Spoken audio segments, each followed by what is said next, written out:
Greetings, YouTube. About 6 months to a year ago, I did a video talking about different patents that Kabam had not only filed for but been approved based off of their games. Of course, Kabam runs multiple games, not just Marvel Contest of Champions. And I want to start off this video by saying I'm not trying to say that filing patents when you run a mobile gaming company is a bad thing. In fact, we know not just in the United States, but federal resources in several countries are currently debating, literally as we speak potentially, what loot box gaming should look like and whether or not only should that be regulated, but that should even be legal. You see, Kabam, in terms of Marvel Contest of Champions, runs what I often refer to as Marvel Casino of Champions because each crystal is essentially the same kind of mechanics that you would see if you walked into a casino and you pulled the handle on a slot machine.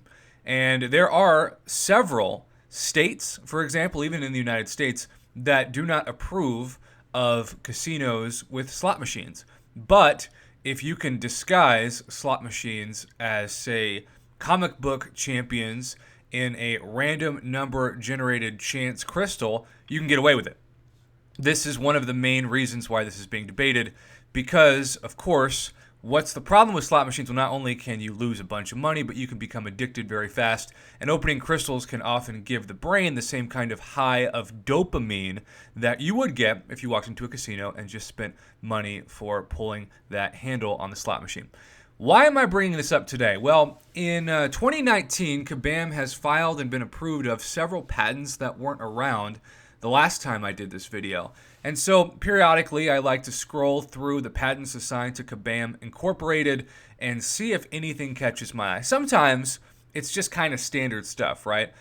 Stuff that really doesn't justify a video. And stuff that I figured, oh, it's probably smart that they have a patent for that because why not? But then there are other times that I think, well, that's really interesting. That may explain X, Y, and Z. And so that brings us to today's video where we kind of do a deep dive into some of the new patents that the company has filed recently. And I would say recently as in the year 2019. Heck, you could stumble upon this video in 2020 or 2021. 2021, I don't even know why I said that word. And things could completely change. I also want to say that if I was to read all these patents to you, not only would that be maybe the most boring video ever on YouTube, but it would take like 40 minutes. So if you follow my channel, like to keep my videos fairly short. Every once in a while, I'll go over the 10-minute mark, and who knows, this may be one of those videos given the length of discussion revolving this. Let's take a look at patent number 103-87176.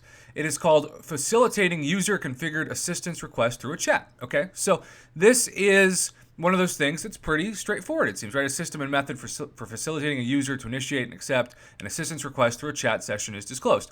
Okay, that seems pretty standard stuff. Now, when you scroll up, you can see facilitating automatic execution of user interactions in a virtual space. A system and method for facilitating automatic execution of user interaction in a virtual space are disclosed. For such facilitations, interactions initiated by users may be monitored and examined. The examination of the user interactions may be made based on various parameters that depend on user interaction levels in the virtual space. Based on results of such examinations, user interactions to be automatically executed in the virtual space while the users are not participating in the virtual space may be determined. Now, when I read this patent, which is patent 109-34414, I think, well, that's interesting. That could mean a variety of things because the language is quite vague. Sometimes people swear that as they're doing fights now, AI reacts in certain ways that it didn't before, almost as if it's starting to anticipate the movement of your champion in a fight to kind of determine when you're going to intercept or when you're going to fire off a special, and to make it harder for you to be as consistent with the patterns of behavior in a fight. Because, for example, I know I still don't encourage this. I've seen quite a few comments from a video I posted recently about AI getting smart regarding trying to intercept, and then the AI just fires off a special and wrecks you in the middle.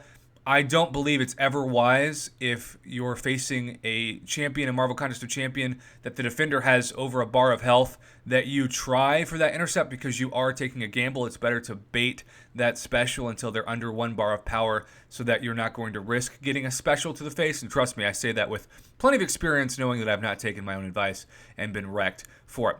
I just want to scroll down because as we keep looking at things, and it goes so deep, like this one, incentivize task completion using chance-based rewards. The game provided to users of a game space may include a task to be performed by the users. A plurality of virtual chance items may be composed.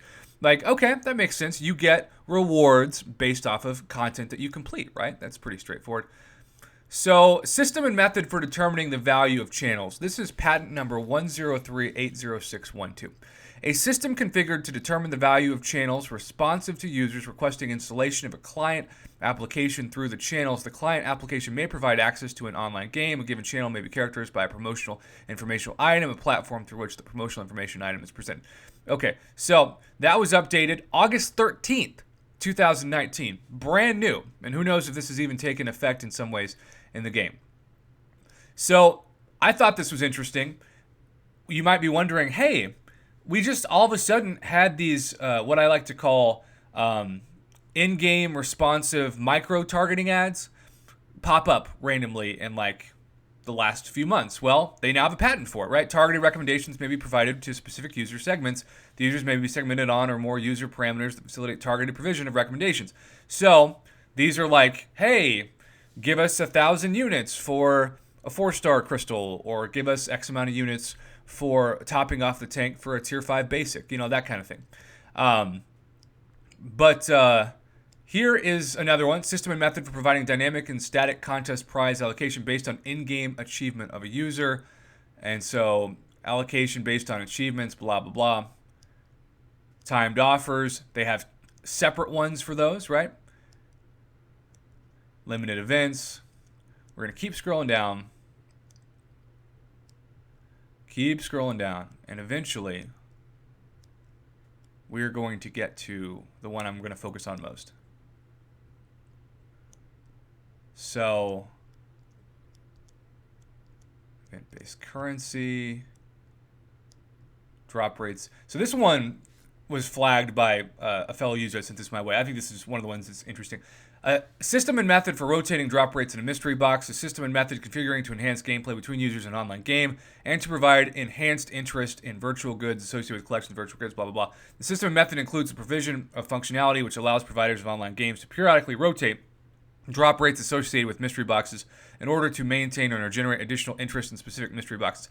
So there are a couple of takeaways from this. I could read this and think, okay, this is like when they rotate featured Cavalier crystals that every once in a while come back. And the interest in those crystals is like when the Coal Obsidian and Ebony Coleslaw crystal came back this weekend. And maybe the drop rates are better for those champions than they were when they first appeared because the champions are older and maybe the interest isn't as high. So they're going to kind of rig, if you will, or tweak the drop rates to have a higher chance to get the 5-star featured champion, for example. It's not going to be a crazy difference. It might be 2% versus 0.4%, but that's still a method for rotating drop rates in a mystery box. However,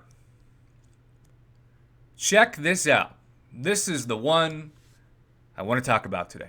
Patent number 102.86325. System and method for providing in-game pricing relative to player statistics. One aspect of the disclosure relates to providing players pricing of in-game virtual items associated with their experience and their progress in the game. For example, the first player and the second player may have similar triggers, similar in-game events, and actually have different prices and currencies inside each story depending on each player's progress in the game, thus creating an individualized experience that may alter from player to player. So I'm talking about this because 2019 is the first year that we have seen in Marvel Contest of Champions you actually get better items and cheaper items if you're, say, Cavalier and uncollected versus the opposite. This was the first time on July 4th, for example, that we had a player base that was outraged because for the same price, they got worse rewards for not being uncollected and eventually not being Cavalier. So I saw people say, this isn't fair, this isn't legal, this is BS, you're paying the same, you should get the same thing. Well, as of the file patent officially of May 14th, 2019, which they did make sure to promote before July 4th, 2019. And this also corresponds, interesting enough, to the same period of time that Kabam took the control of in-game refunds away from the Apple and Android store. This essentially, if I'm reading it correctly, protects them legally from somebody trying to file a lawsuit saying, hey, this person got 2 times as many 5-star shards as I did, and I may not be uncollected or cavalier, but I'm spending the same $100 that they are, so this isn't legal. Well, actually, it is a now patent as of 2019 that did not exist officially on the books when I was first looking at the patents a year ago. This allows them the flexibility to make these promotions more and try to get their player base to have more motivation to get the title for the better rewards while being protected legally from lawsuits.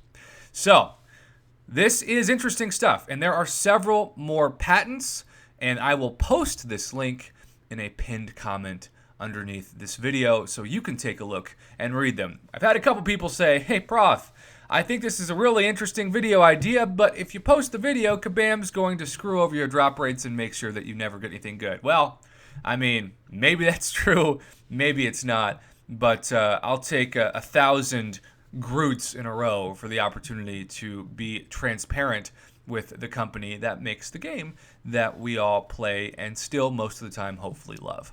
Again, the takeaway from this video was not saying that patents are bad or that Kabam shouldn't be doing this. As a company that is trying to protect itself from lawsuits and also the changing narrative of loot box gaming, it's smart for them to continue to file patents. And I'm sure if I do a video in 2020, there are going to be different patents to talk about than there were in 2019, just as in 2019, there are different patents to talk about than 2018. But at the same time, I think it's important on my channel when I discuss certain in-game offers and I talk about why they're suddenly popping up when they haven't been before, that we look at the changing narrative of the legal situation with the company that justifiably can offer these micro transactions and these micro pop-up targeted offers to users based off of what they're doing, from rank up materials to, say, crystal shards. Anyhow, I know this was a kind of a dense video, a little academic, if you will, but, you know, I like to do different things on my channel from time to time, so if this wasn't your cup of tea, sorry about that, but hopefully some of you appreciated the information, and no matter what day you're clicking on this, whether it's 2019, 2020, or 2045, thanks for supporting my Marvel contest, or in this case, Marvel Casino of Champions YouTube channel. I really appreciate everybody's feedback on any video I post because, you know, it just makes me a better content creator. What can I say?